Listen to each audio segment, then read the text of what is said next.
So I'm Bridget. I'm here with Thunder and Sarah and Ali, and this is our new group. And we are evaluating the social media opportunities for Bambusa. So first, and I think we're all pretty knowledgeable about this by now, but why is social media so important? Basically, it's a cost-effective way to reach your customers. There really is no cost barrier to join Twitter and Facebook, so it's all about content, and it's just an avenue to connect directly with your consumers.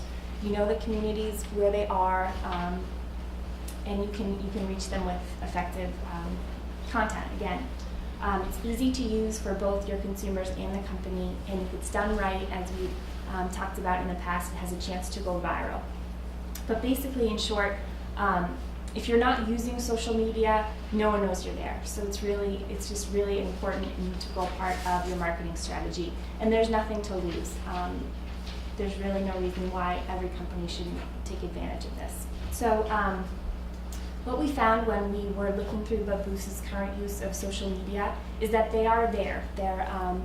They're active on Facebook, Twitter, Pinterest, LinkedIn, and YouTube, which we consider kind of the 5 big ones.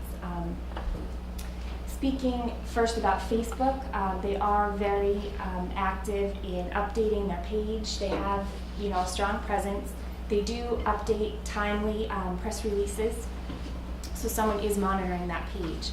What we found was a challenge is that the tone was a little off, and that they were speaking both to B2B and B2C consumers, and it read a little bit as a personal page as opposed to a company Facebook page. Secondly, Twitter, again, they tweet often, the site looks good, but again, the tone was an issue in that it read as a personal Twitter page and not something that a company was putting out. So there are some challenges, but we just see them as opportunities to do better.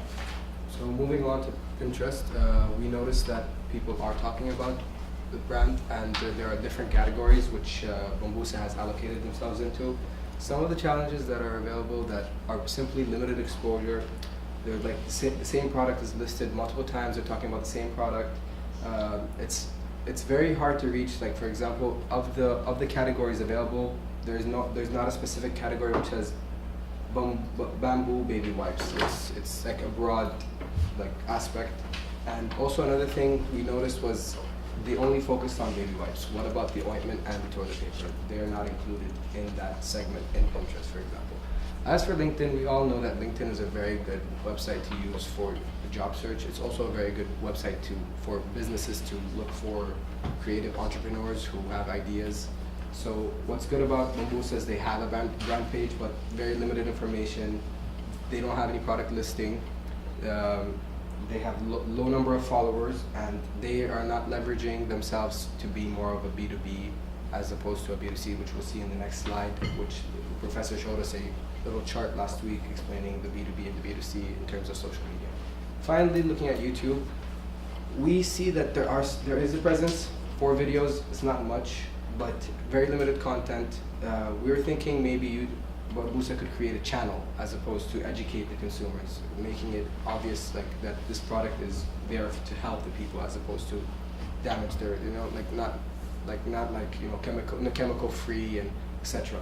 So moving along to some of the opportunities, it's kind of cut off at the top, so I apologize for that. So looking at the current opportunities, we believe that since Bambusa is looking at expanding into China, taking a look at RenRen, which is China's Facebook, is a very good idea because you're educating the consumer. Possibly translating the page into Chinese would make them see Bambusa as a more global, global friendly company. And then Quora, using Quora and Bambusa's blog is basically acts as a thought leadership. Makes Bambusa it shows Bambusa's thought leadership. It shows that people that Bambusa have thought leadership. And finally, we saw that Minty is one of the top parenting social media sites. So it's a good place to enter. And this is the same chart that the professor showed us last week. And as you can see, that LinkedIn is one of the B2B aspects. It's circled as B2B. So moving on, we try to connect the segments key segments of Bambusa to the social media that we have. So we saw that moms would actually really find Pinterest useful and reliable. We also think that Facebook, because in the group before us they said that the average is 40 years old of people who use Facebook, so that is also an opportunity for moms to get in. Of course, Bambooza's blog is a good way to educate the key segment, and also Minty. Moving on to vegans. Vegans really use Quora, which is to answer a lot of questions about what's vegan and what's not and what products that are vegan. Bambooza's blog can be useful as well in this case because it can educate vegan customers about about Bambooza's products and how vegan they are. YouTube and Facebook can also be useful in this case. For eco-friendly, they use Quora as well, Bambooza's blog and Facebook. And we notice here that there is similarities between what we're saying, Bambooza's blog and Facebook. They are really useful when it comes to reaching key segments. Moving on, ways to reach key segments. Our message is give consumers something to talk about. So how can we reach that? First, create unique and consistent voice. Bambooza is lacking that.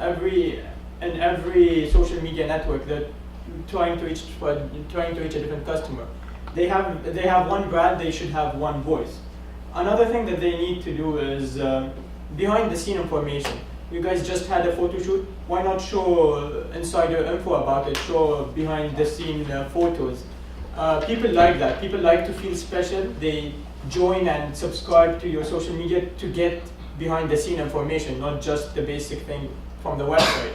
Another thing that Bambooza can do is educate more. They can teach and tell. They can give a lot of information about how to be vegan or how to be eco-friendly and tips for parenting that can be taught across all social media.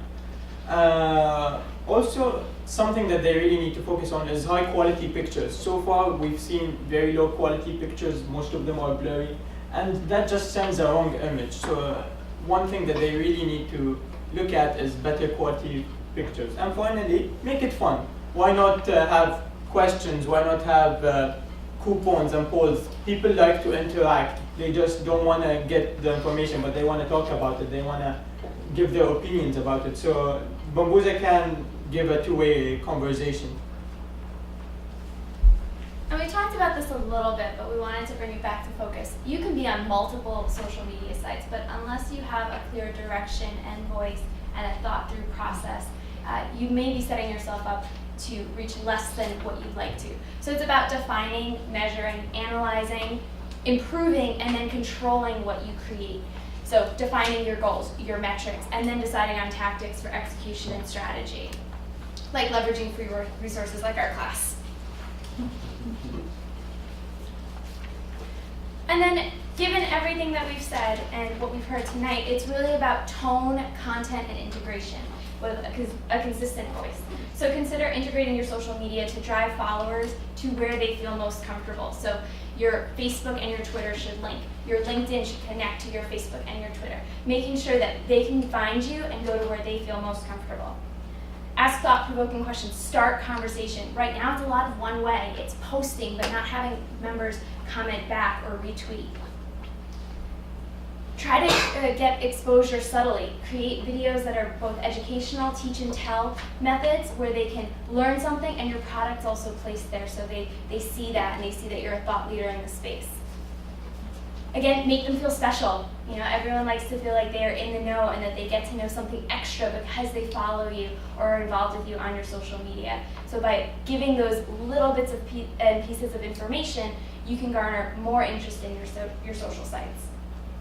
Link up with people who could repost. That sounds like an easy one, but often people don't do that.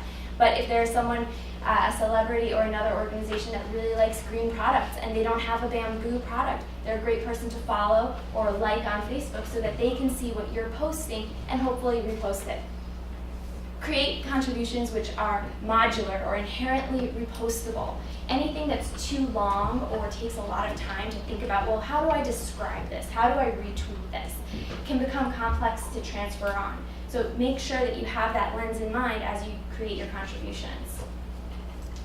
And then given all of this, we thought a little bit about the tagline and realized Bambusa is good for baby, it's good for messes, it's good for rashes and bumps and hands and faces and trees and nature in the future. A lot of stuff. But overall, Bambusa is good for the world and anything else that comes along.